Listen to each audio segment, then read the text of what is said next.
ओशो जी ने ये कहा है, इस पर थोड़ा प्रकाश डालिए। वही तो मैंने समझा है ना अभी, जो इसके पहले माँ के पहले जो प्रश्न था उसमें यही बात समझाई ना, कि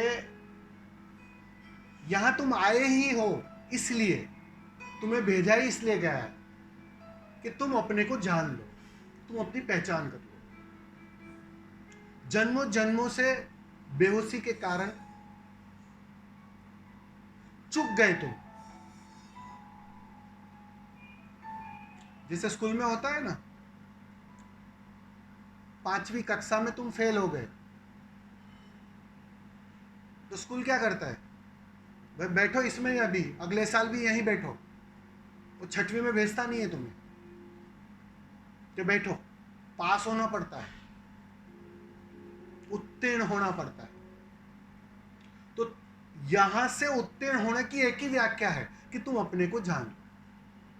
और जब तक उत्तीर्ण नहीं हो जाते हो, तब तक तुम्हें वापस बार बार तुम्हें लौटना पड़ेगा।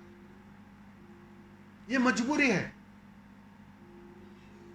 ये तुम्हें मजबूरन आना पड़ेगा, क्योंकि तुमने वो जो अनुभव है पूरा नहीं किया, वो जो जानने का, स्वयं की पहचान करने का, उसके लिए भेजा गया है। लेकिन बहुत से कम लोग हैं उसे ये पर्पस पता चलता है। अरबों लोग हैं सोए हुए, जीते हैं बेहोशी में मरते हैं। कभी खबर ही नहीं है कि क्यों आए थे, किस लिए आए थे, वजह क्या थी मुझे भेजने की, वो खबर ही नहीं है किसको। बहुत से कम है। कोई मास्टर होता है, कोई गुरु होता है, वो इशारा करता है। तो बहुत से कम है लोग ऐसे कि जो अपनी पहचान, अपनी खोज के लिए तैयार होते हैं।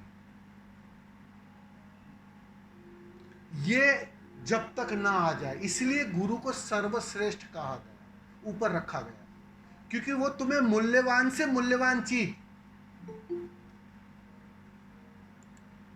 वो तुम्हें कोहिनूर की खोज में लगा रहा है, उससे मूल्यवान कोई चीज है ही नहीं। और तुम बिल्कुल कोहिनूर की खोज के लिए ही आए हो, तुम उस कंकर पत्थर के लिए आए ही नहीं हो। लेकिन वो तो कोई जो कोहिनूर को उपलब्ध हो गया हो, जिसके हाथों में हो कोहिनूर, वही खबर दे सकता है, वही तुम्हें जगा सकता है। एक जागा हुआ ही तुम्हें जगाने का प्रयास कर सकता है। आंखें वाला ही उस अंधों को रास्ता पार करवा सकता है। तो वो पर्पस तुम्हें याद दिलाता है, वो तुम्हारे अंदर बेचैनी खड़ी करता है कि भैया आए क्यों हो यहां, कुछ धन इकट्ठा करने, कुछ अच्छे काम करने? नहीं, क्योंकि ये अच्छा काम, ये अच्छा धन, ये तो सिर्फ इस शरीर की पहचान है। ये जो रोल तुम्हें मिला है इस बार, इस रोल की पहचान है। वो तो मौत कल छीन लेगी, उसके लिए पक्की बात है, अस्तित्व ने तुम्हें नहीं भेजा। ये बात ठीक से समझ लो, ये बात दिखाई पड़नी चाहिए कि मैं कितना भी अच्छा कर लूं, कितना ही धन जुटा लूं, कितना ही स्वास्थ्य जुटा लूं, लेकिन कल मौत सब कुछ छीन लेती है। और एक बात क्लियर है, जो मौत छीन लेती है उसकी खोज में तुम्हें भेजा नहीं गया। तुम्हें भेजा इसलिए गया था कि जिसे मौत छीन ना सके, उसकी पहचान कर, उसको जान लो जो कभी मरता नहीं। उसी की खोज है, उसी के लिए भेजा गया।